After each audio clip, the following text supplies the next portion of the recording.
Welcome back to another episode of the Challenge Insiders. I'm your host, Chris Swanepoel, and with me today, as always, is Drew Angel Cake. Drew, would you buy Nelly T's workout DVD set when it becomes available?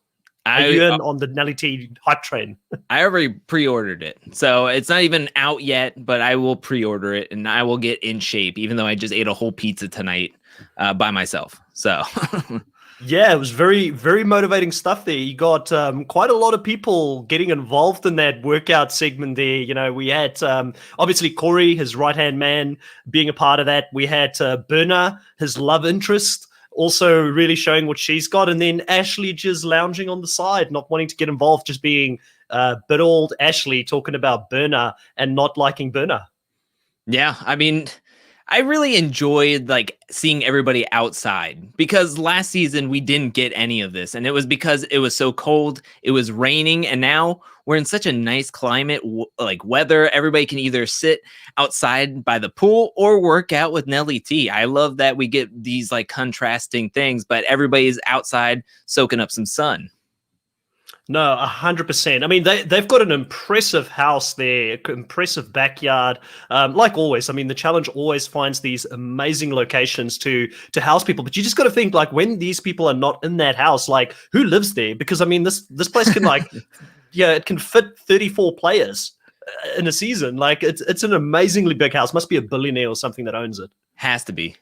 I mean, they said there's 2 gyms in there and a spa. So yeah, there's whoever owns this has a lot of money, and they're just now getting more money because the challenge is renting it from them. So it's just money on top of money. Now, just for those that are on the live stream, welcome to the live stream. And we have to state the obvious. We don't have the lovely Chantal with us from the start of this podcast. She might drop in at some point throughout the podcast. She has had some work commitments come up, which has made it a little bit difficult for her to be in here. But myself and Drew, we will keep you company for the next hour, and we will be discussing everything about this episode 3, Truce or Dare. Truce or Dare being very appropriate as the title for this episode as well, because there was a real big temptation throughout this specific episode for Tori, who's going to come into some power, and she had an opportunity to take revenge here on Big T for what happened in the previous season out there. What did you think of the dynamic here between the vets, Tori? There seems to be this, sort of house, this alliance that they've built is built on a foundation of sand, and it's going to come down at some point. So I wonder if you think this was the appropriate time for her to take the shot, to be preemptive here in this opportunity that she had, or do you think that she made the right decision ultimately to hold back from doing something here? I think it's way too early. First of all, I mean, she's coming in saying to Devin that she crunched some numbers, but she was like, I crunched some numbers. There's 14 vets and 14 rookies. If we take a shot at a vet, we could do it right now. Granted, the rookies aren't working together, so she could have taken her shot and they could have still had the numbers. But as a mathematician and a strategist, you're not looking at a 14-14 split going okay, we could start taking down some of our own numbers now. It's no, that's not how it works at all.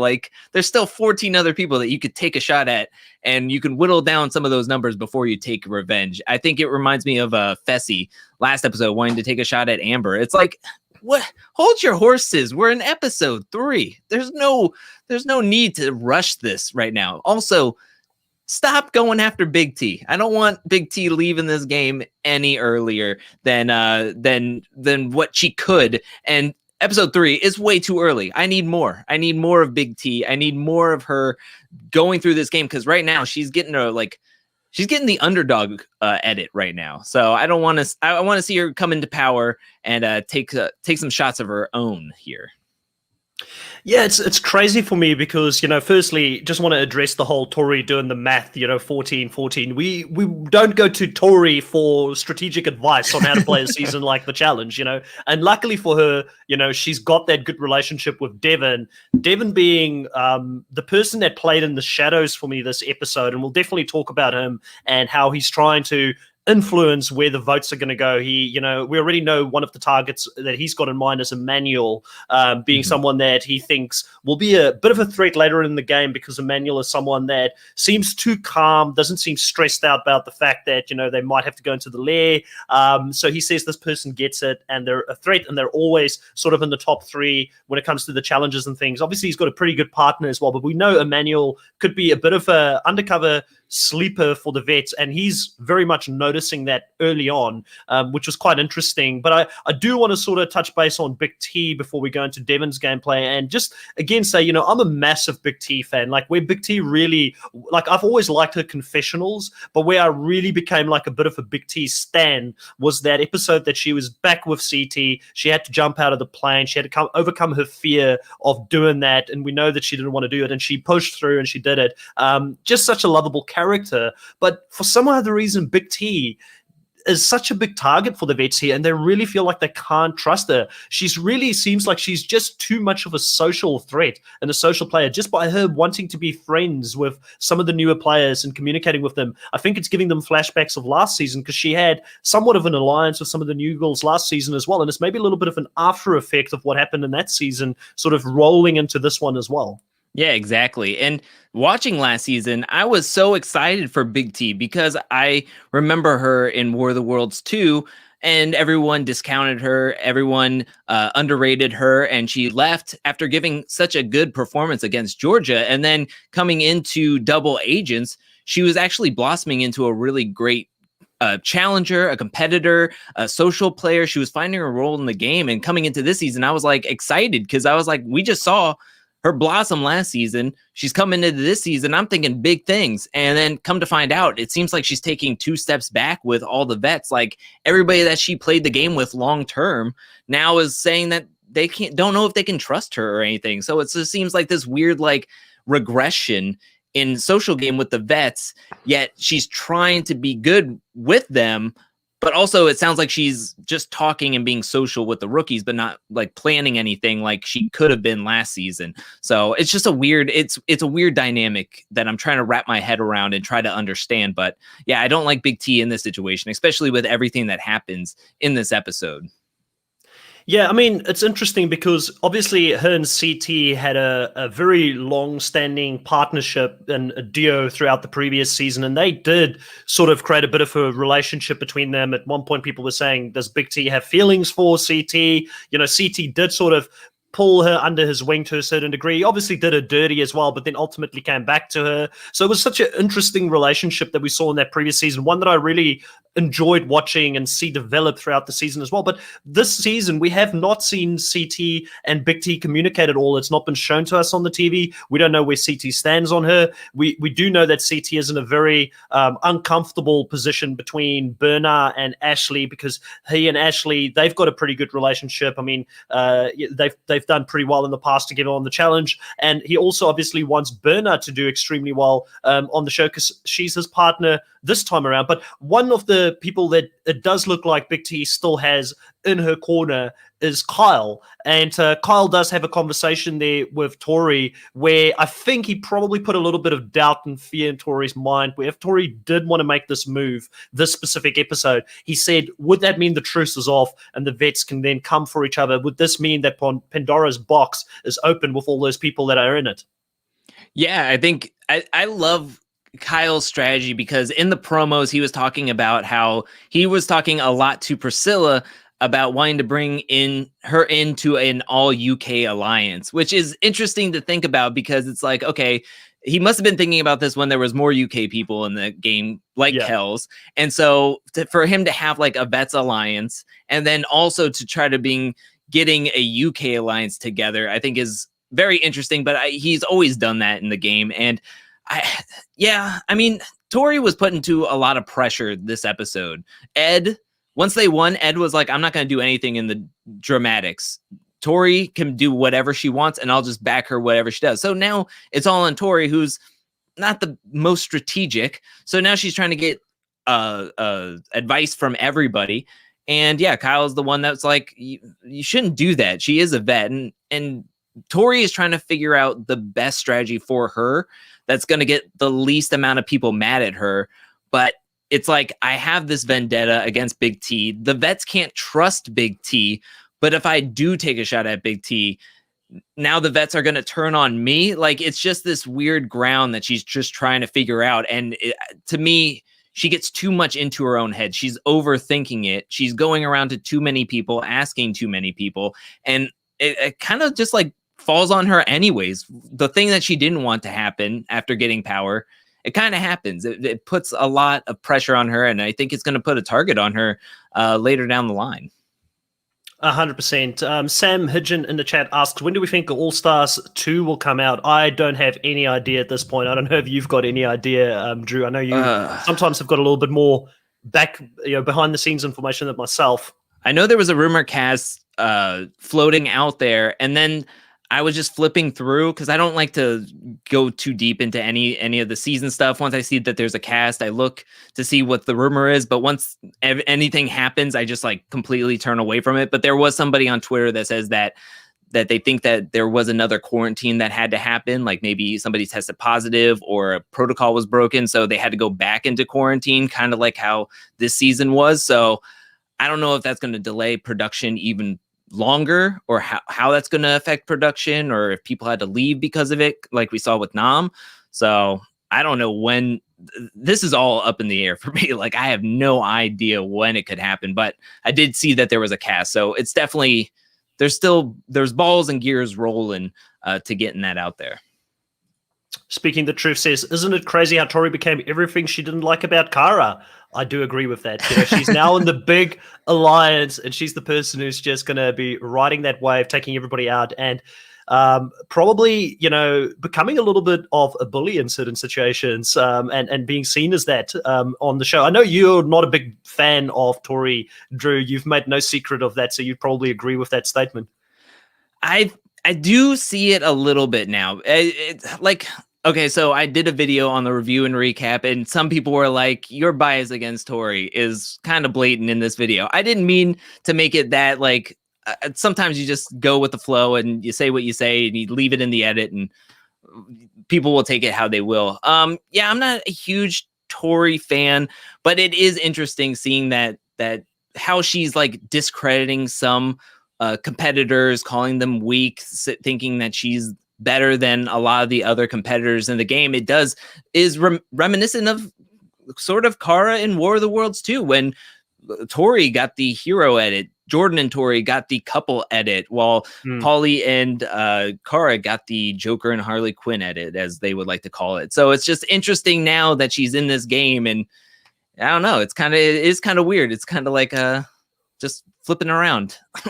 A lot of people are going to come for me for saying this, but I've never hated the Paulie and Kara side of things that much. Like, I enjoy it. Like, I reckon every season needs a good protagonist, and you have to have a little bit of that back and forth to make a good season. And yeah, I mean, I think they play into certain characters when they go out there and they do the show. They know what makes good TV and what's going to get screen time if they're out there as well. And another big thing as well with Tori is she's now playing back-to-back seasons. And Kara had that going on for and I know you've got your Kara video coming up at some point, and I'm really interested in seeing the evolution of Kara. But having played that many back-to-back seasons, being burned by people that you thought were your friends, I can see how that will make you bitter. I can see how that will change your psyche. I mean, that's kind of the whole episode here is the whole thing about the people here that have got previous relationships. It's pretty muddy on the vet side. Yes, they've got these connections, which makes them extremely tight and makes them the most powerful alliance within the game. And they can easily conquer and divide with the new players who don't have that past relationships. But with that comes baggage. With that comes things like Big T having betrayed Tori, or putting Tori and Anissa against each other in an elimination. I'm sure Anissa is not happy about that either. We didn't get to hear much about Anissa in this episode, but it's interesting to see how that's going to play out throughout the season.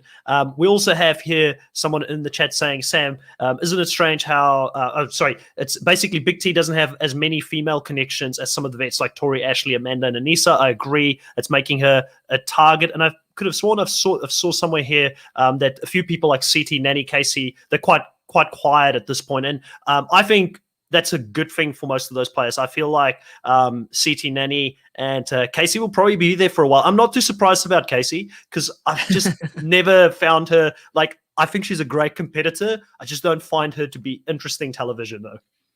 Yeah, I think Big T brought up a really great point in the deliberation when she did finally after Tori's big speech and kind of like calling out Big T without saying Big T's name. And then Big T was like, fine, I'll speak at the deliberation, and was kind of like, she was like, everybody's worried about the what if connections I'm making with people. What if I'm making a big rookie alliance? What if I'm connecting with these people and making an alliance with them? But yet you're overlooking all the, for sure, like friendships in the game, the ones and twos. Like, I mean, somebody brought up in my comment section, Nelson going between Ashley and Berna. Like, that's a for sure connection right there that he's having with a rookie.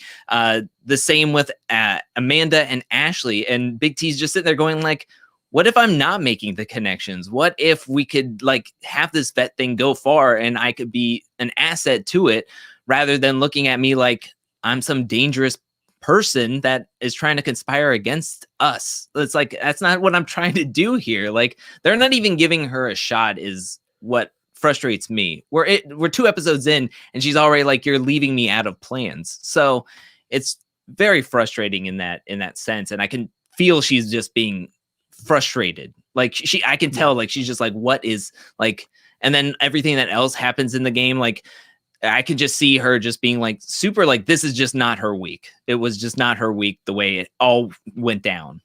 Well, she does say it's probably the worst time that she's ever had in the challenge, because she ends up getting the vets blaming her. She ends up losing Tommy this episode. And, Tommy, it was such a crazy episode. This challenge, loved the challenge, and we'll talk about the challenge in a bit. But him going out there, completing the challenge, running out without his pants, sounds like any good night out on the weekend. But he doesn't remember it. Coming back, doesn't remember that he lost his pants, and he doesn't know where he is. I mean, there was some really funny scenes there as well, with like Tasha saying, can you blindfold me? I'm not supposed to see this. And I can't remember who said, I've seen more Ginger. I think it was Corey said, I've seen more Ginger than what I ever want to see. And it's really, really funny moment in the episode. But then we realized it's pretty serious, because he goes to hospital, and I had to rewind it to hear what he said to Big T in regards to what happened, but it sounds like it's a head injury, so probably something like a concussion or something like that took him out of the game. And you can see how devastated he is by this, because like you said, there's the pandemic, they've just stopped the game, restarted the game. He had to take time away from his 4th graders, like, he had to like make a massive commitment to this thing. To get pulled out of the game this way is really sad to see. And then I've heard afterwards, on social media, he doesn't think he's going to continue to do a lot of these reality TV shows going forward. I really feel like it's it leaves an emptiness in the way that we've lost him, because clearly, socially, again, everybody was so gutted for him. It looked like he was doing well socially in the game. We just didn't get to see it. I would have loved to have seen how far he could have taken it this season. I agree. And this mission was so intense. It was crazy. The going through the cave and cave walls are rocky as all get out. The waves are crashing around. I'm honestly like surprised, one, that everybody at least jumped off the cliff. The way Huey started out, I didn't think he was even going to jump. I thought there was going to be way more DQs, because even with some of the water challenges that are normal, that aren't in the ocean and with raging waves, we get more DQs, or people are raising the white flags. They're like, I don't even want to try this. So to see everybody at least try by jumping in, I thought was very impressive. And then to have most of the teams complete it, whether they are conscious or not, was really like a testament to this cast that's like, they're going to give it all they've got. It stinks. It stinks that Tommy goes out like this. I know he wants to go out in an elimination. He wants to go out with a bang, but I mean, I think in the aftermath, he talked about like this sort of injury kind of leaves you with a what if. Like, what if this didn't happen? What if I didn't like get a concussion or anything like that? If you like break your arm, that's something else. But to have a head injury, it's always going to be that question mark of, oh, how far could I have gotten?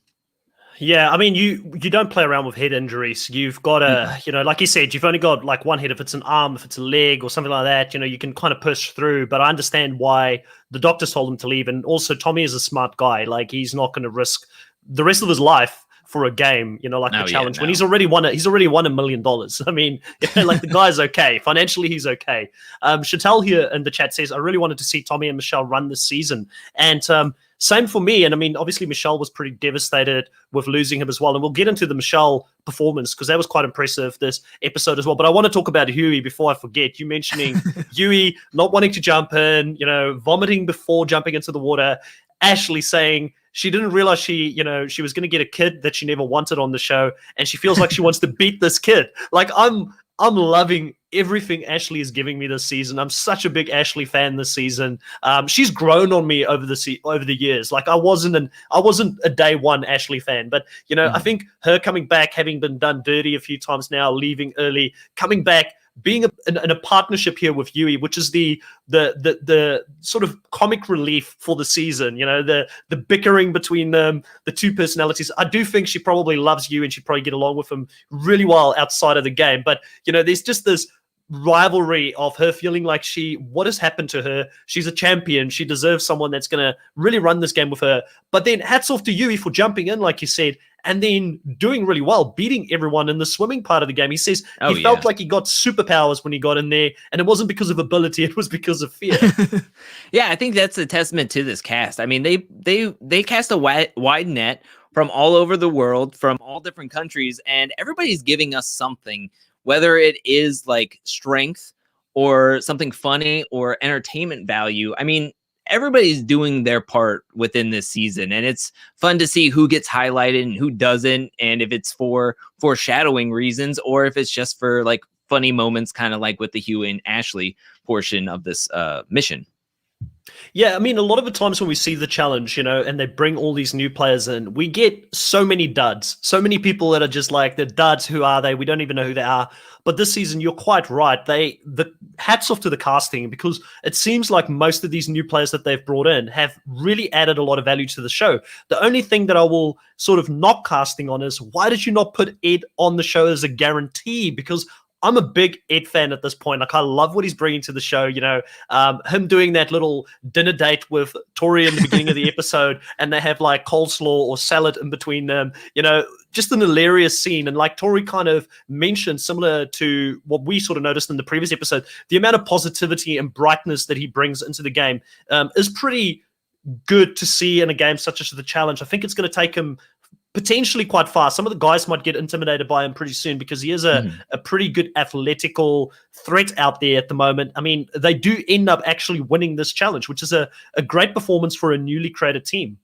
Yeah, I think you have to ding casting for not putting Ed or Amber on this cast list to originally, like the original cast list, because like you said, Ed is just really fun. I didn't care for him on the circle because I don't think they can't highlight as much as your personality once you're just like sitting in an apartment by yourself or with your mom. I think coming into the challenge, he's actually getting to shine with his personality, and I think he's definitely one of a mainstay that we're going to see coming back to do the challenge in future seasons, at least hopefully, because he just has fun with this.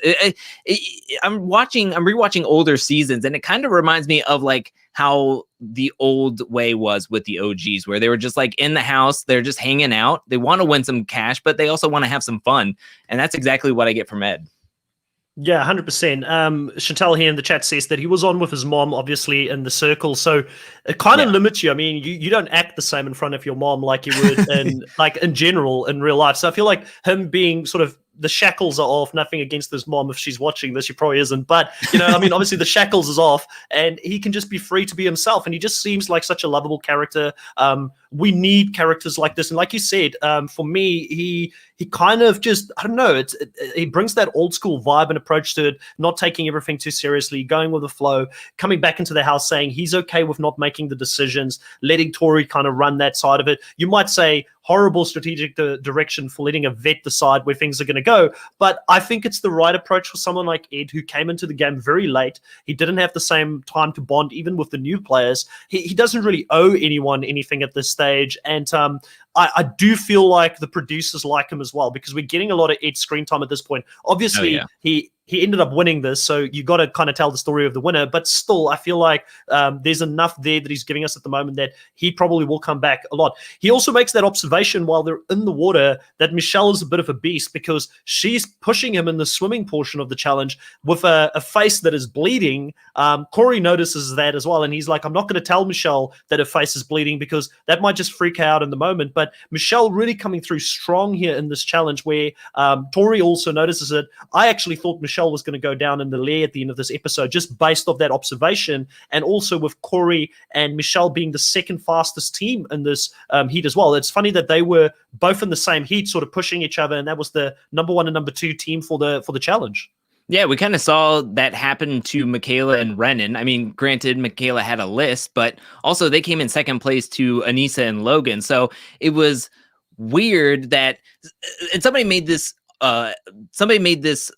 known on Twitter, or they made this observation where Casey was like, oh, if you're a rookie team and you do really bad, then you get a big old target on yourself. But somebody made the look on Twitter was like, okay, so if you're a rookie team and you do really good, you get a target on your back. But if you're a rookie team and you do really bad, you get a target on your back. Like, it just seems like you're just going to have a target on your back no matter what. It just depends on how they feel in the moment. Which rookie team do we want to go with?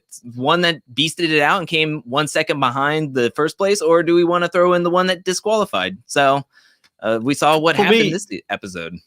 Yeah, for me, that tells us more about Casey and how the producers are struggling to get anything out of her, because that was one of the 2 confessionals that she gave, was that confessional of saying, oh, it's an easy target because they struggled. And then the second one was Casey saying that Tori is overstepping the boundaries and saying too much against Big T, and she sometimes just doesn't know how to stay quiet. And it's just, that's the thing with Casey.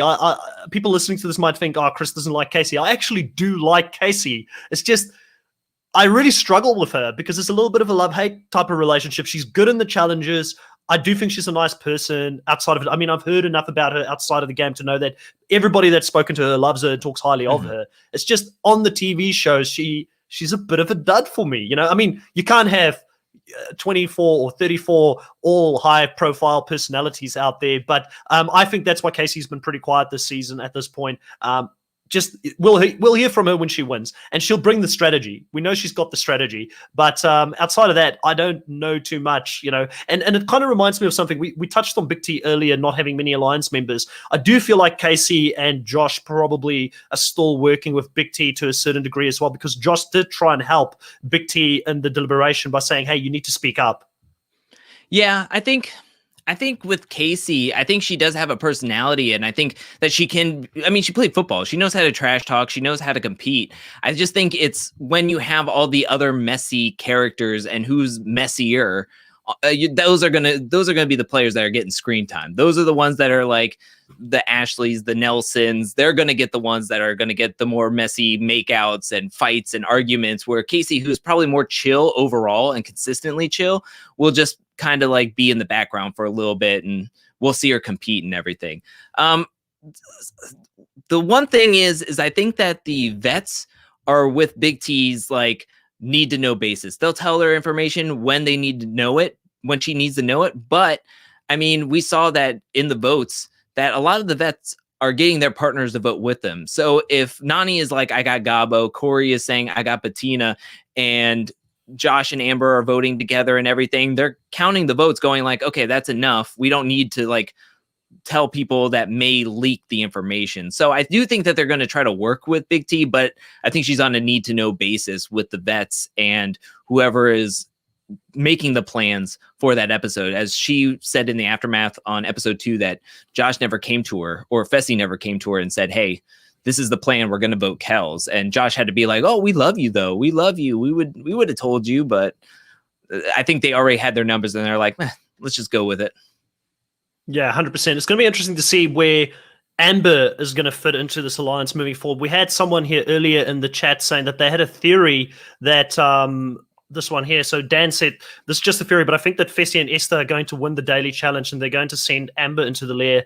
That's why I think Josh was shouting in the next episode. It's a good theory because Josh obviously wants to work with Amber quite closely, but Fessy seems to still have that thing against Amber, and he doesn't fully trust them. And it could be interesting. This could be the very thing that could break the vet alliance up, because Amber technically is a vet now as well coming into this thing. So, do we see an Amber potentially going in next episode? Do we see a Big T potentially going on? Those would probably be the two veteran females that I would be the most scared of at this stage in the game. Yeah, I mean, that is very plausible in my studies of the trailers and the promos and everything. It seems as though that we saw Amber in an elimination, and they don't really they haven't shown a ton of eliminations in those promos, and you kind of know that they showed Tracy in an elimination.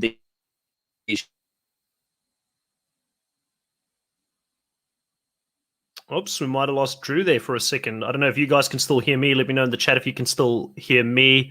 But I think he was going to say that we've seen a few people in elimination, and one of those people that we saw... you're still there, Drew?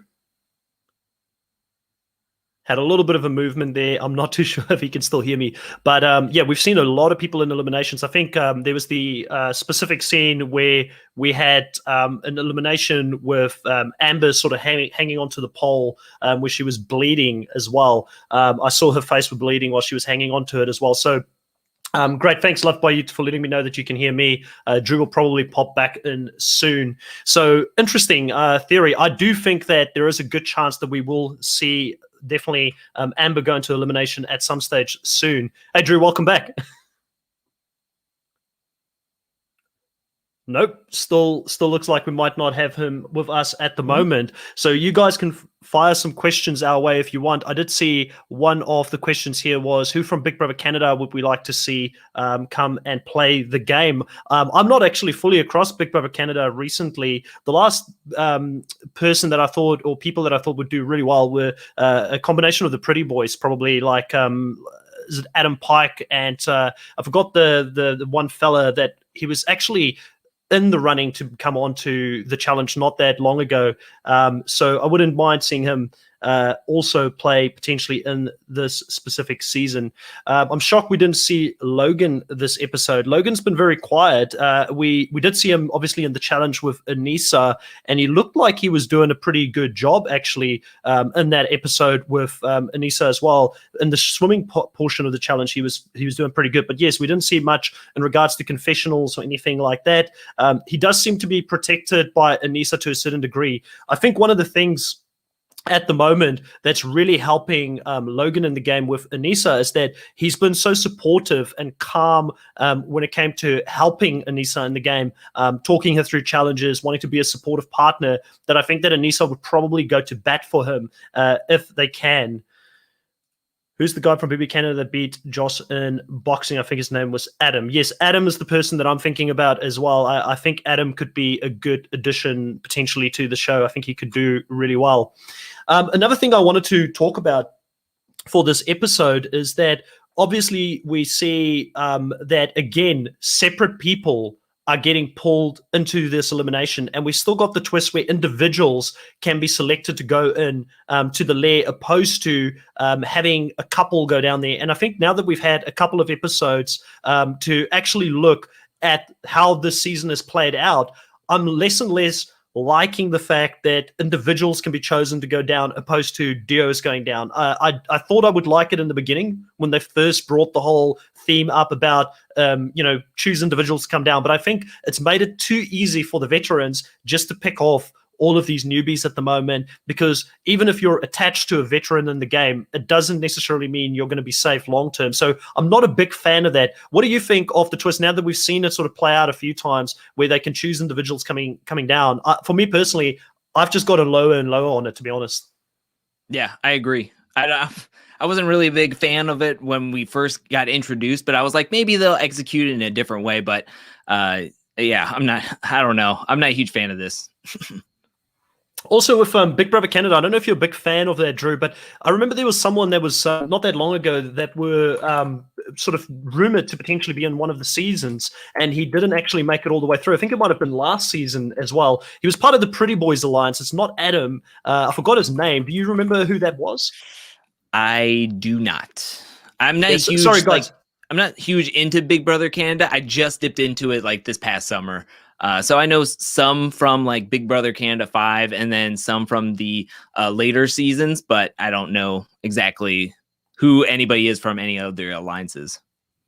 Yeah, so if you guys watch Big Brother Canada, I'm a very casual viewer of Big Brother Canada, and I watched that season. It was the guy that a lot of people said ran the show, was never put on to actually go out. He was the big guy, and people said Anthony. There we go. Yeah, there it is. Dan Anthony. said I knew the name. So Anthony was rumored to be on the show potentially last season, but I think last minute didn't get on the show. So might have been one of those people that nearly got on the show. I think he could have been a potentially good add to the show as well. I'm waiting for Big Brother Canada to make their debut. I mean, they're just there are neighbors to the north, and they have yet to come on to the show and represent. So I'm waiting. Yeah, so much easier to bring them on than bringing people from all walks of the earth, coming onto the show. I mean, I've personally loved the African representation because, like I've said before, I don't look African, but I am from South Africa. And a lot of people get confused by that, especially when I was in the States. People would always say to me, "Where are you from?" And I would say South Africa, and they'd be like shocked, like, how can you be from Africa? But they sort of mentioned here, Tasha, going into the lair and competing, and Esther talking about the fact that they really wanted to represent for female empowerment, which I know that they're both very strong females. Tasha is very successful in her own business over in Nigeria, and they really wanted to represent for Nigerians and for Africans. And as a fellow African, I feel like they have represented. I've really enjoyed seeing Esther on the show. I've really enjoyed seeing Tasha on the show. Obviously, going in the lair here, losing against someone that is probably a lot more athletically fit than her, someone that's sort of used to being on heights and having done some of this acrobatic stuff at heights and things like that. It's not a bad performance. I mean, at one point she was kind of neck and neck with her, and Berna kind of looked like she was getting into her own head a lot in the challenge. I thought there was a shot that Tasha was actually going to win this thing. I mean, there was a point where she had like all the rungs and she was ready to like put up her 7th pole, and I was like, okay, let's see this go. But I mean, Berna was able to nudge out the win. I mean, they said that that was grueling. Okay, can I just say that elimination, it seemed like it would be a little bit maybe too easy. I don't know. We saw how hard it was, but it was like if it was doubles going into that elimination, it seems like it may have been too easy if it was doubles. But being only one person doing it was extremely difficult, especially when it was raining. So I just thought it was like, to have that elimination to be like, oh, we're going to set this up, even though we know it's only going to be one person doing it, was just like, wow. I mean, I'm sure they didn't expect to be there for over an hour, like they said in the post show. Yeah, 100%. And I mean, it looked really, really difficult to do that challenge as well. And I'm just going to let Chantal in here as I finish my full tour. Chantal, hello. love having you on the show. And also, we're just talking about the great challenge here between Tasha, who I said to Drew, they said they wanted to represent for Africa. They said they wanted to represent for Nigeria and for female empowerment. As an African myself, even though I don't look like it, being from South Africa, I felt like they're really represented for Africa. I was really happy with Tasha, this performance. It was a great challenge between her and Berna.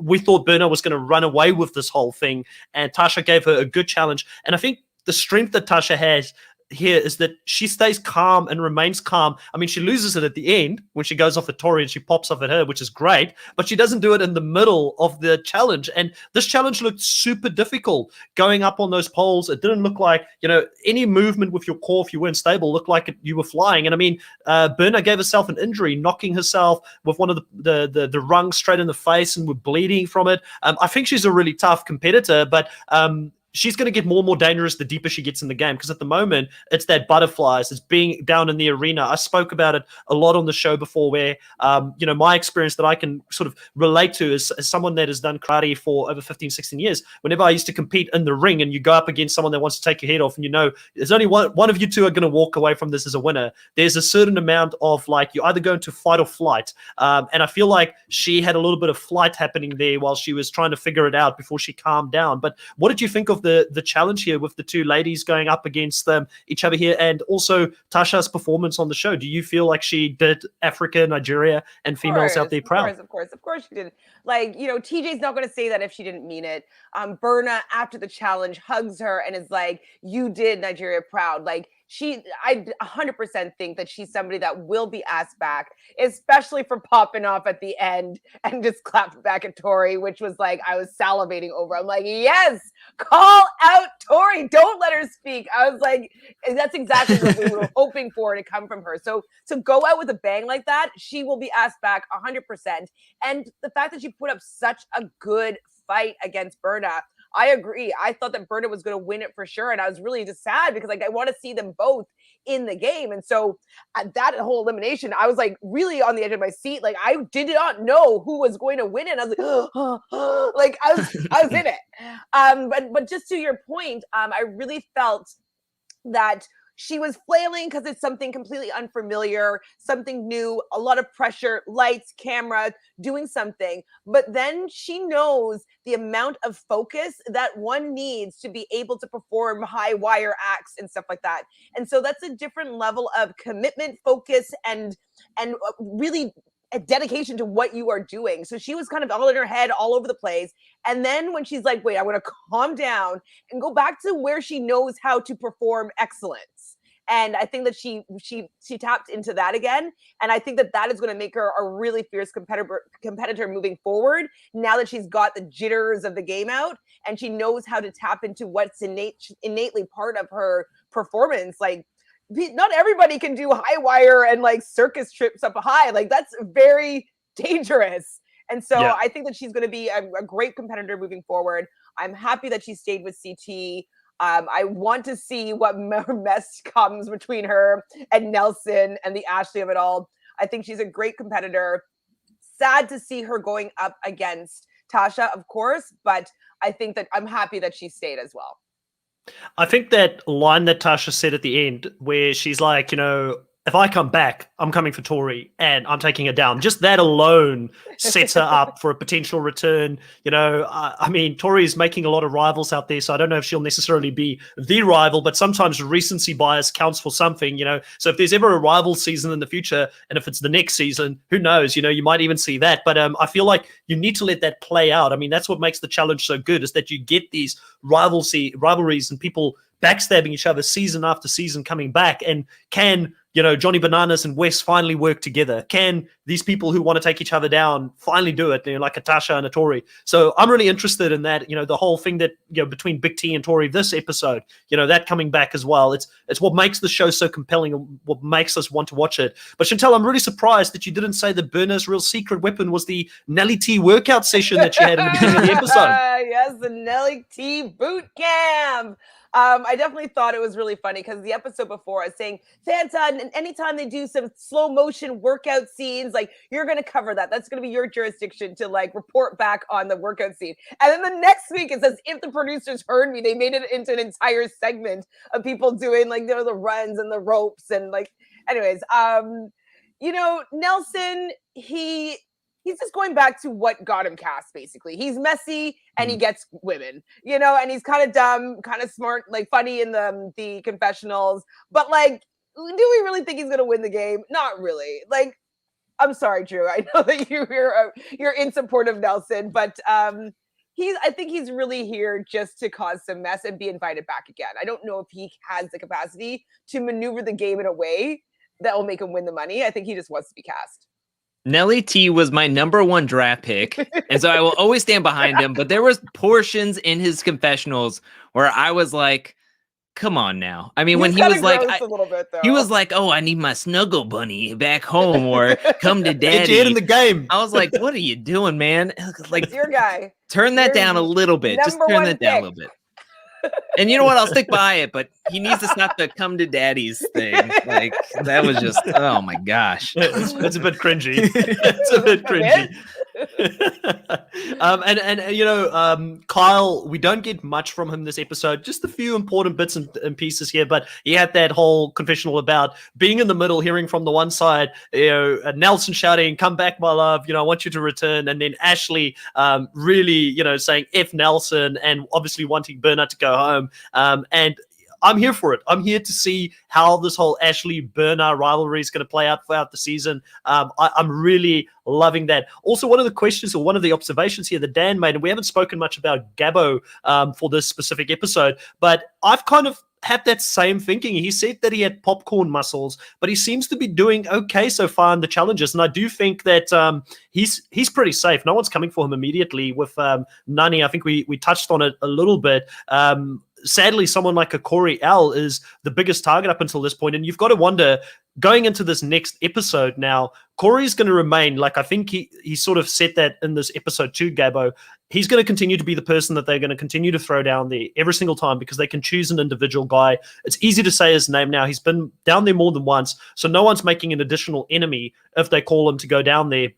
So I think he's in a bit of a tough spot. But which other guys? I think Emmanuel is being set up here potentially to go up against Corey next, maybe through Devin trying to target an Emmanuel in the game. But, I feel like Gabbo is really low down the radar, and he does look like a big guy. Maybe he's disarming and telling people, like, listen, I'm not really that great. Maybe he's downplaying his own ability. Well, I think that he's probably not great. He probably does have popcorn muscles, but he just happens to be decent at some things. Like he might not know that he's good at whatever the challenges are for the dailies, and he does decently well. I don't think that he's necessarily lying, but I don't think that he's had experience in all these things to be actively say like, okay, no, I'm going to say I'm popcorn muscles and I'm actually going to be really good at these things. I think it's just a happenstance. Yeah, I agree. I mean, you can have big muscles and do well in things and still not do well in other types of things like actually lift things or going into a hall brawl. So, yeah, I don't know. I mean, Gabbo is Gabbo and he is like, bless his soul. But for him to be like talking to Corey L and then him just to be like, I don't know. I think Corey L in that moment was like, hey, this is what's happening. This is what's going to happen to me. It could happen to you kind of thing in a roundabout way. And he's just like, I like Nani. She's my partner, and I don't think I'll ever go into an elimination. And it's like, yeah, okay. Yeah, you keep thinking that, little boy. Yeah, like, you do it. You do good. Lift your weight and go hang out. Question. So a couple weeks ago, there was a live we mentioned it last week, between Tasha, Big T, Michaela, and Fessy. How did that foursome come together? Like, I didn't see the beginning of it. Was there a reason why they were all talking? Like, was it just to get him to really explain what happened to Big T? Like, I just didn't see like the foursome, like why they all had to talk. I was in that for majority of it. And I mean, I just got into it when it was Tasha, Michaela, and Big T. And then I guess Fessy just like popped in to say, hey, what's up?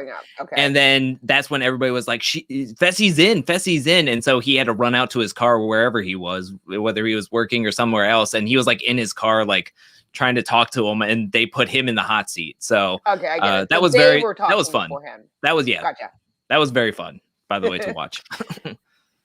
Yeah, so we've got here that Coriel is doing good. He's got so much screen time to date. I'm really liking what Coriel is bringing to the show. He's a really, really big physical beast. I don't think we've had someone like him on the show before. Like, or actually, we've had Frank back in the past, who was also someone that was, obviously gay, but very physically strong, a very alpha male type of character on the show. And Corey is kind of similar in that regard as well. Like he brings a different element. Like he said, he wants to represent for his people on the show. And I think he's doing a good job so far here.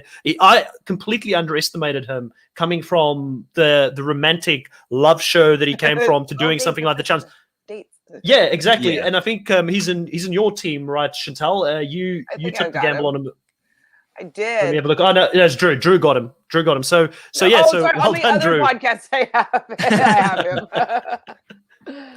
Yeah, so he's been doing pretty well. So I will agree with that. I think he's someone that has been performing really well so far. Also here, Dan says they didn't show this, but Michelle was helping Tasha learn how to swim. I guess it didn't help in the end. And we haven't spoken much about that, but that scene where Tasha is jumping onto Jeremiah, nearly drowning him, like, oof, if that was me, I would have been super angry. Like, I'm surprised Jeremiah didn't have a full go at her after that because it looked really, really dangerous. And I don't think either one of those two are very good swimmers because obviously both of them kind of bailed. They were the only team that at least they attempted it, but they didn't complete it. I just don't like.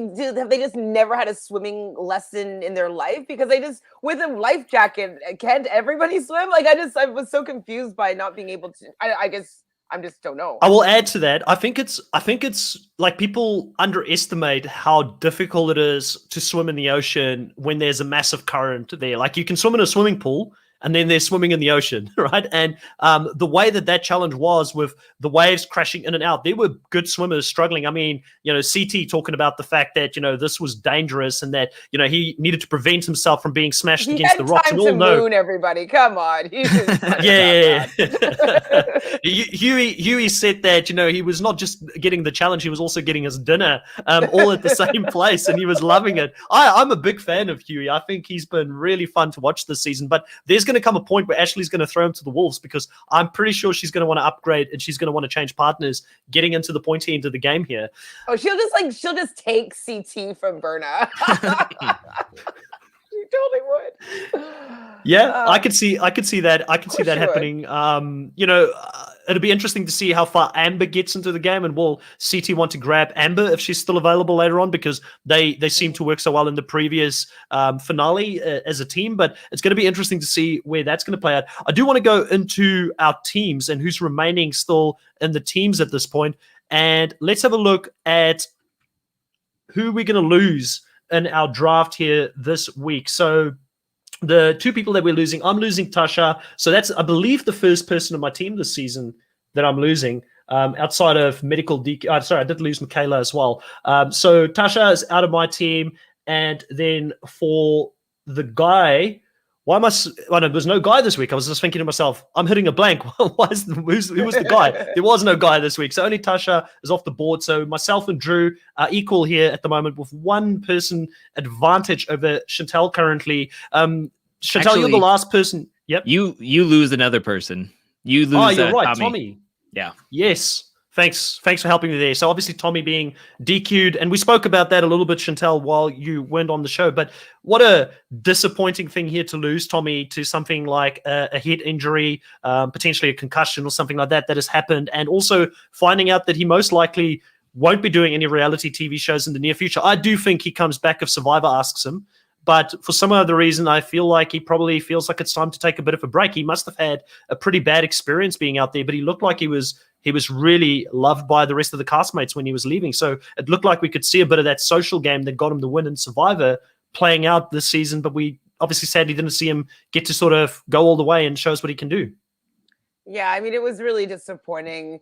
Especially like the moment where it's like, was he okay? Is he not okay? Like, where's his pants? Like, it was just like a very weird moment because we couldn't tell that something was really wrong. It was just really unfortunate how it all went down, and he kind of came back out confused. And I was just like, is he okay? Is he okay? And then next scene, seeing him having a concussion and having to be like medically DQ'd. I never, ever, ever want to see someone medically DQ'd. Like, yes, we want these really not dangerous, but like these exciting challenges that are difficult, and it forces people to, go past their comfort zone.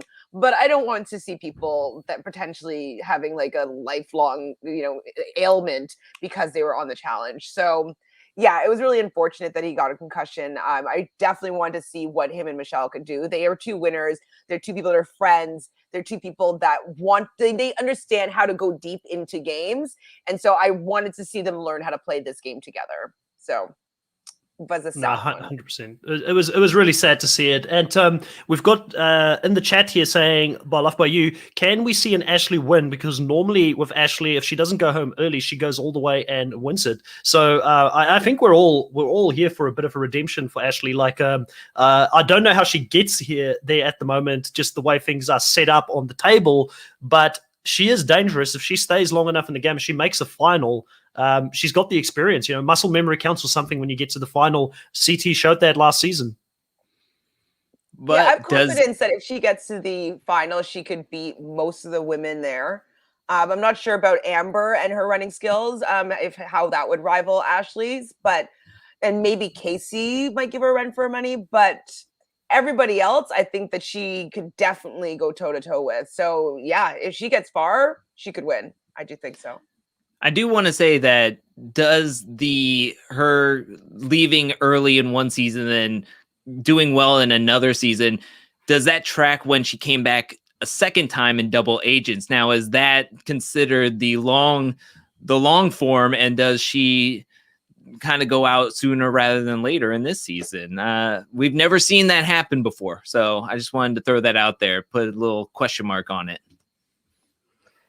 100%. Okay, so I do. would say that's an early leave. She was out early, and then she came back, and then she didn't really last that long after. So, but she did make it like middle of the season though. So, but if there wasn't other people leaving, she wouldn't have been back. So. True. And she just didn't have the social capital that season to work herself into a deep game spot, which is what made it so interesting with her coming back this season. You know, I kind of felt like she was in a similar boat because there's a lot of the same players that came back as well. Like, I guess having someone like Amanda coming back this season has helped her a little bit to a certain degree. Obviously, her relationship with Nelson, she thought was going to be an advantage to her coming into this season. It's probably turned out to be a little bit of a disadvantage. So there are a few different people that are floating about. Tori didn't do too well last season as well. So there might be a thing with Tori saying, listen, both of us didn't do too great last season. Let's stick together with Anissa. So maybe the dynamics have changed a little bit. And we haven't spoken about some of the people that we haven't seen come back because there is obviously a few big players missing from last season as well that could have changed the dynamics completely, like a Killer Cam. But Killer Cam probably would have been, I don't know where Ashley and Killer Cam is actually after last season. They've been pretty close in the past sometimes in some seasons, but she ended up leaving quite early last season. So the dynamics can change depending on who the people are that are out there at the end of the day. But I do feel like Ashley, I'm getting vibes that this is a season she's going to go deeper into the game. I don't think she's going to be one of the early ones. And I think the fact that they've got this Veterans Alliance is going to hold strong throughout most of the game. And I think, like somebody said in the chat here, Chantel, prior to you coming on, is that there is a potential that Amber could be a target next week. And maybe that's why Josh got so upset in the next on the challenge promo at the end of the episode. So he got upset at Fessy, and Fessy, we know, is trying to target Amber. That could potentially change things a little bit. She is a vet, but she's a vet who came into the game very late. So outside of Josh, who else is going to be upset? Yeah, I actually didn't. I'm trying to figure out, why is he upset? Why did they get into a fight? And maybe that could make sense as the reason. Do you think that she's going to win? Like, who do you think they're going to put her up against? Like, how does that scenario play out? I think pretty good. Yeah, I mean, let's think it out. I mean, who do they put in there? They'll probably put a rookie against her. Probably would only, or someone like maybe the houseboat is a rookie, and then Fessy throws Amber in there as the person who won the daily challenge. So if a rookie gets thrown down there, I would almost think it's going to be the only rookie that hasn't gone down there is probably, well, there's a few. There's Esther and there's Priscilla, who and also Bettina. Those are kind of the rookies who haven't gone down. So if they want to go down for someone that hasn't actually been down there, it could be one of them. But I feel like the editors kind of pointed to Michelle probably being thrown down there soon as well. And also they probably would think that Michelle is a strong rookie they want to get rid of. Yeah, Michelle can go down. Actually, speaking of Michelle, I was surprised that Tasha, I know she said her name in the deliberation, but I was surprised that Tasha wanted to go against Michelle, because Michelle, I think, seems like somebody that could do very well in a lot of different things. And so I was very surprised that she was mad at Tori for not giving her Michelle who she wanted, because I think that Michelle would have been equally as good as Berna and possibly even better. I can think that Michelle's definitely would be number one on the rookies as to who needs to go, because she is the one that definitely has the social strategy, and she definitely is physically very able, and we know that she could win. So yeah, she would be number one on the hit list if I was a vet. So I can see that. And to that point, I mean, they're the only rookie team left. So I mean, if they're the house vote, it would make sense that it would be possibly Coriel and Michelle being thrown in again as the house vote, and then maybe Fessy and Esther deciding to take a beeline to throw in Amber and take your pick of a rookie guy, I guess. Oh, do you think this is why maybe Amber and Jeremiah have the kiss? Because like she's going to be going into the lair, so they want to have one kiss before she goes in case she doesn't come back. Is that the romance? It's highly possible. It's highly possible. But I feel like if Jeremiah and Amber as a team going up against Corey and Michelle, I'm almost leaning. I mean, Amber is a beast down in the lair as well, but this could be something different from what she's used to because she did 2 hall rolls in her first season and when she went into the arena. So this could be something different because in the previews we saw her hanging onto something and getting, I think she had blood on her face or something like that in the previews that we saw, the promo in the beginning of the season. So this might be something completely different from what she's used to doing. And Coriel is so strong as well. So, I mean, I don't know. It's going to be an interesting one. There's a lot of hypotheticals here. We just don't know where it's going to go, but it is exciting to watch. I do want to finish it off with who we think is currently, and I know it's very difficult to do because there's a lot of players we just don't see a lot of in this episode, but who do we think are the top 3 power players at this stage within the game? The people that we would say, these 3 people are probably completely safe. I've got a suspicion it's going to be vets, but we'll start off with Drew. Who do you think is currently placed in the best position within the game? And if you had to choose 3 people, definitely not going next round, who would those be? I would have to say Devin is like number 1. He's being asked advice from both Josh and from Tori in this episode. He's giving them ideas on who to throw into the elimination. He's moving around in the game, and he's actually like getting his ideas out there without getting a lot of blowback. Like he's the one that is setting things up, and nobody seems to like know it's him. And all the rookies want to be partnered up with him because, I mean, that's just him. He's just like, hey, right here when they're turning around. Yeah, so I think definitely. I have one comment about that though, about Devin. So I'm thinking, because I was like, why would he want to be with Emmy? Like, come on, like she's not going to be great for your game. But then I was realizing that I do think it might have been very smart of him because now he's going to be covered by the vets and covered by the rookies. So if a rookie does win some power, he has some agency with them. So I was just want to point out that like I was like giving him a little bit of heck because Emmy's such like a loose cannon. And even in the beginning of the episode, when she's like saying why she picked Devin, he's like saying, pick me, sharing that with people. I was like, Emmy, shh, quiet. Like she's such a liability. But now I'm realizing though, it's like her having confidence in Devin and all these rookies, like Michelle even having confidence in Devin, they're not going to be going for him. And then if the Vets Alliance, which he really wants to stay together, he's not going to be touched for a very long time, I think. Sorry, I just want to point that out. No, definitely. Yeah, I definitely see that. And I think he's building a good foundation now and for the future. Like he can always use that, like, hey, we bonded together on that one season. We worked together. We can work together now. If I have to pick other people, I would have to say Nelson is definitely doing stuff. He's making things move, but he is not going home anytime soon. It seems like he can get all as messy as he wants, but there's still no target on his back. And I think Amanda's doing a good job hiding in the background. She's like keeping an eye on Nelson. She's keeping an eye on Ashley. She's keeping an eye on everybody in the game, all the vets. And I think she's keeping a tally in the background of who's doing what and how's everybody doing. And then her and Kyle are just having the best of times being partnered up with each other as like the only vet team. So they're not like worried about anything, it seems like. Yeah, I would put Kyle in there as well, just because like, you know, when Big T goes and talks to Kyle in front, or talks to Tori in front of Kyle, you know, he's basically moderating this conversation. And so the fact that he's in that position, I think it means that he's in a very good position. He was able to speak a little, I don't know if it worked, but he was speaking some sense to Tori and being like, hey, we don't want to start like a veteran civil war here. You know, we want to keep us together. We don't want to go against each other right now. And so the fact that he feels comfortable in being able to say his opinions here and stand up for Big T, I think it shows that he's in a pretty strong position. And I don't really see anybody coming for him right now, especially because he's partnered with another vet. So yeah, he's up there. His game's gone from strength to strength since Bananas haven't been playing the game with him. He's just sort of grown out of Bananas' shadow and has continued to just shine on the TV show, I feel like. And sometimes there's really good strategical ideas, but I feel like he does get talked out of them quite a bit by other people. So it's going to be interesting to see how, I mean, this game is less less about partnerships. Like I said to Drew earlier on, like if you can select individuals to go down there and go down, who really cares who you're partnered with? The only time it really matters is when you have to select a team to go and buy the house. That's the only protection you kind of have, but you can individually choose people to go down. So you guys, surprise, surprise, Drew chose his top 3 people there as his top 3.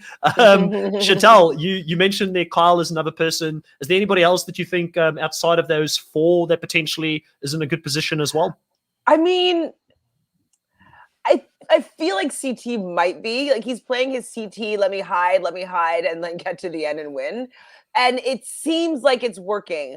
I'm not sure though if he's going to get any blowback for really championing for Berna to be staying. I know it's his partner, so like it makes sense for him to be coaching her and trying to get her to win. Absolutely. But I'm worried about like Ashley, being a woman scorned and like target CT. Like the Ashley of it all makes me worried for him a little bit. But I do think he's in a pretty decent position. I don't think anybody from the vets really are going to be coming for him right now. And I think that the rookies want to be with him or like learn from him. I don't think that they want to target him. So I would say CT's in a pretty good position right now too. Okay. Well, I agree with you guys on all it's funny enough, it's all vets. When I look at my team, the 2 people that are in the safest position are my top 2 people. It's Corey and Casey, really. Yeah, they're safe as well. Like, I agree. Yeah. Like, I mean, Corey and Nelson in some ways have become like, I feel like they're just staple on the challenge now, and they're almost like the flag bearers for the veterans on the show now, which is such a surreal thing to think about because they were the young bucks, not so young anymore, and to see their evolution on the show, having grown up on the show, has been pretty surreal to see. And you kind of like, for me personally, I know Chantal has rolled her eyes a couple of times when I've said this, but I really would like for Corey to win the show. Like, I want Corey to do well and win the show. I'm a Corey fan. We had someone earlier say, I think it was, I don't remember who it was in the chat. They said that Nelson was their first man crush on the challenge. Maybe Corey is my first man crush on the challenge. Maybe that's why I keep shouting for him and wanting him to do well on the show. But I think that he's in a good position. No one's coming for him. He gets enough confessionals. No one's looking at him. He's going to be there deep in the season. And if he gets the right partner in the finale, I think he's got to win in him. Similar to Nelly, like if he gets the right partner in the finale, he's got to win in them. But they've got to get that partner that's going to be good at doing the puzzly stuff, the thinking side of things, and they're going to have to let that partner run it. And I've seen with Corey in the past that he's willing to let people take that sort of off him. He doesn't necessarily feel like he needs to control certain aspects of the challenge. Like, he's happy to be the 2IC to whoever else is actually running the show when he's in a strong partnership. I don't think Bettina is going to be that person for him at the end. I know someone said Bettina is pretty safe. I think Bettina will probably go deep. I don't think, and I could be completely wrong, but I don't think she'll make the finale. She's not a vet. So the other person here is Casey. I mean, Casey is just, she's solid with Nanny, who's got that, one side of the house or the challenge house. And then obviously she's got the Big Brother side of it as well. So I feel like she's very well in the middle of those layers, and no one's coming and taking a shot at Casey. I wouldn't be surprised if we don't even see Casey going into an elimination this season, because who wants to take her on when the numbers get dwindling? Will the vet girls really want to go up against the 101? Because she's smart and she's physical. Well, maybe though. I'm curious. The only reason I'm saying this, like, I 100% agree with you, but I'm just putting out maybe an opposite argument for the fact that Big D called out Nani and Casey as being a duo. So I'm wondering if that's ever going to come into play if any of the rookies get some power. Maybe they're going to start breaking up these duos that Big T just kind of threw out there in that deliberation. So I don't know if it actually will end up playing out, but it's just to note that it's been put out there that maybe there's somebody that needs to be broken up. So maybe that will get her caught. No, 100%. Now, guys, I know, Chantal, you were in the whole live. Is there anything that you wanted to chat about? Anything that stood out for you that you wanted to bring up on the show? And Drew, is there anything that we've missed? Drew, you go first. Let me look at my notes. I don't think there's anything that we missed. I do want to say that I'm with you on wanting Corey to win, but I also think that this dude has built himself. Like, he is a statue. He is carved out of marble. He is ginormous this season. He has worked enough on his physical attributes. let's get some math books. Let's buy some tanagrams, write it off in the taxes as a work expense, Corey, and you be your own puzzle king. I believe in you. It's been long enough. You can be your own puzzle king. Like, let's do it. Let's get it going. Tanagrams are not that hard. Like, just practice them. You'll learn how to put shapes together and be like, oh, like, don't look at it as a triangle. If he puts the same amount of effort into doing puzzles and tanagrams like he does into his body and getting in shape, like Drew said, he's bloody going to be able to do it, because that's a lot of work. And another person I know, very, very controversial person, but I still want to bring it up. We've got to give credit where it's due when you look at these challenges. And Josh has really transformed himself as well. Like, physically, if you look at the guy now compared to like 3 or 4 seasons ago, like he's not a specimen like Corey. He's not at Corey's level, but I can see the changes he's made. Like, clearly he does take the challenge quite seriously. He's been training really hard on the off season. We know him and Rachel have been training, or she's trained him, and he's just getting leaner and leaner every season. And I will, again, I don't think he's got natural athletic ability, which I think will always come down to dog him at certain points in the game. But I will give credit to the fact that he's really transformed himself. Like, if you look at some of the players over the seasons that have done extremely well and that have won the show in the past, like a Cara Maria, it's the same thing. If you look at her transformation from when she started towards where she was at the end with her physical abilities, it's really motivational to see people actually take this seriously and go and train. And then there's some people like Anissa who doesn't care. Like, she's never going to train. She's just going to show up and want to get to the final. She knows what she's strong at, and that's not what she wants to do. But then there are other people that are saying, I'm going to continue to improve. Maybe Corey should improve his puzzle skills though, and some of that stuff opposed to his physical abilities, because he's always been a beast, but even more so a beast now. I guess it has to be like they just don't enjoy it, because I was a math girl. I competed in math competitions when I was growing up, so I like those things. Like, I don't know how great I am at math right now, but like I still have math games on my phone, and like I used to watch a TV show called MathNet, and I play puzzle games on my phone. I've always loved puzzles, so maybe it's just because I like them. I'm just like, why don't you just practice the damn tangrams? And like I'm also good at them, so like I would have fun doing it. So I guess that's probably why they just don't do it. They probably just were never good at them, and so they just don't like doing things that they're not good at. But like, if I was doing on the challenge and I wasn't good at something, I would be practicing that. I wouldn't want that to be the reason why I didn't win $1 million or $500,000, whatever it is. I would practice. Oh yeah, it's not that, like, for sure. Give me a notepad and a pen and I'm fine. Give me a notepad and a pen, I'm fine. Like, just being able to be out there and not having a notepad and a pen is the next level with having to write in the sand and things like that. It's not my jam for sure. Definitely a little more challenging, but writing in the sand, you can get it done. Or snow. No, it's not too bad. So the only part that I would want to speak about that you guys probably don't care about at all, and I don't usually care about showmans, but I'm obsessed with Emmanuel and Michelle cuddling and like maybe some kissy. I love them together, and I think that's going to be a fun little relationship to see, maybe explore. So that was the other point that I liked.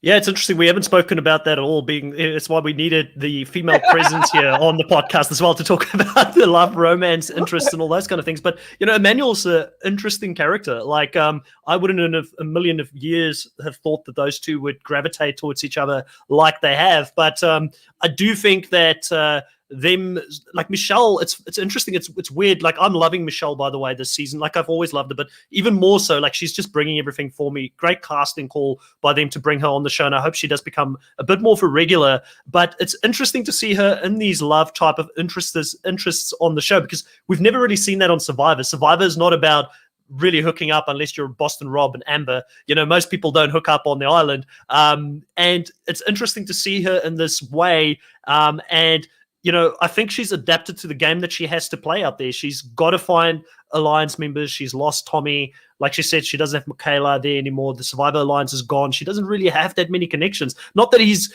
super strong, but he's got all these social connections, but he could still win. Like, him and Casey together could still win dailies, and it could still keep her safe to a certain degree out there as well. But I don't know enough about that relationship yet to say if I ship it yet or not. Like, I've just seen too limited.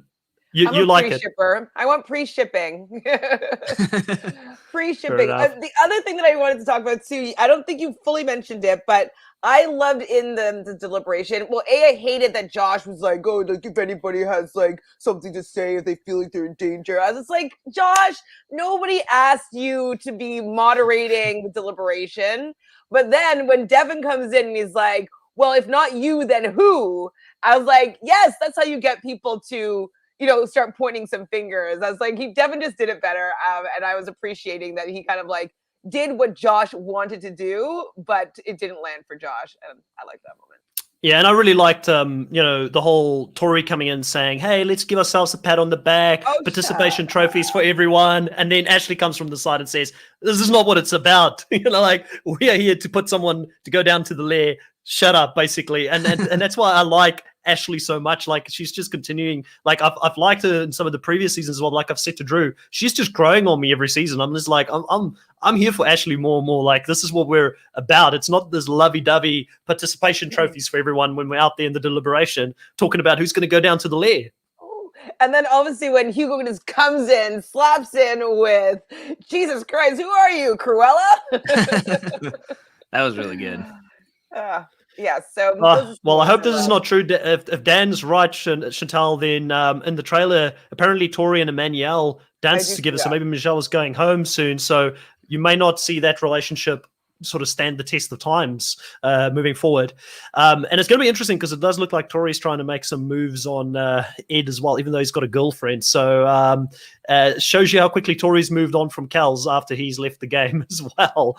And on that note, I think that's pretty much it for this week. Everybody that's been in the live, you've been a great audience. Thank you for always being very active and asking us great questions. We do love it. We'll be back next week at the same time, at the same place to talk about the challenge. Episode 4 next week, and hopefully we've got Chantal, fingers crossed, right from the start on that episode. And we'll do the roundtable now. Chantal, what do you have coming up? I'm sure you're going to be talking about the challenge pretty soon on your other channel, Reality Realness. Yeah, well, we do Wednesdays a little bit after the episode airs, so usually about 10:30, 10:45. On Wednesday nights, we go live to talk about the recently aired episode. Doing a little bit of Bachelor in Paradise on usually Monday and Tuesday, or Tuesday and Wednesday, depends on how the week goes, which has been nice and messy already. And definitely going live after the episode for Big Brother. Oh, and lastly, I talked to Sarah from Nerdtainment on Saturdays about Survivor South Africa. I haven't watched last night's episode yet.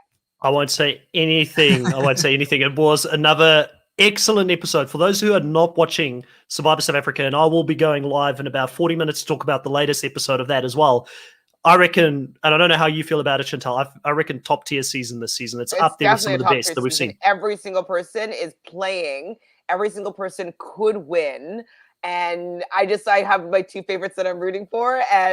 But if they don't win, like, I get it. Like, I get why they don't win, but like, yeah, it's great. It's a very, and hats off to good. the editors of that show for giving everybody an opportunity to talk about their side, their strategy. Even if they're not going to win the show, we get to see them strategize and doing things. And I love that because it makes it harder for us to know ultimately who's going to win the game, even though there's only like 6 players left in the game. Drew, what do you have coming up on your side on the Angel Cake channel?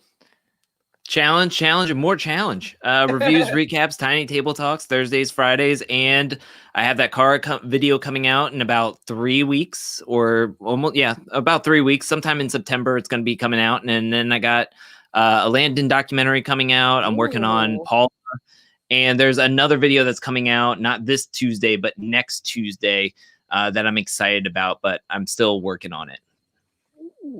Massive Landon fan. Any Landon content that we can get and hopefully bring him back for the All-Stars, that would be awesome. I don't know if he's rumored in that. I've only just today found out that All-Stars 2 is a thing. I think he has been rumored. Didn't I hear that? Oh, awesome. True. I don't know if you heard that. Okay. I feel like I've never heard well, it. if I heard it, you heard it, I would assume, because you know whatever I know. Yeah, no, I don't know anything about Landon except that he said that he needed more money to make it worth his while to come back to do the challenge because he has a very high paying job outside of the challenge. So, yeah. Okay. Good on him. Like, if you know your worth, ask for your worth. If you've got a good job outside of it, I'm not against it. Okay, so lastly, on reality realness, not reality realness, on reality pop, nearly promoting your channel for you as well, Chantal. You can tell I've been doing a lot of podcasts this week. On reality pop, we've got the Survivor South Africa recap show happening in about 40 minutes from now. We've got the interview with the latest evicted castaway dropping tomorrow, which I won't spoil for Chantal, on this channel as well. And then we've got on Wednesday, the second last week of Australian Survivor, Brains versus Brawns, that we'll be recapping as well. It's about 2 weeks left for both of those seasons at the moment. It's getting close to the pointy end of the season here on the channel, and a whole bunch of other content happening on reality pop as well. So keep an eye out for that. And like I said, we'll see you back here next week, same place, same time, 8 p.m. Eastern Standard Time, to talk about the next episode of the challenge. And guys, it's been great. It's been good talking about this episode. See you next time.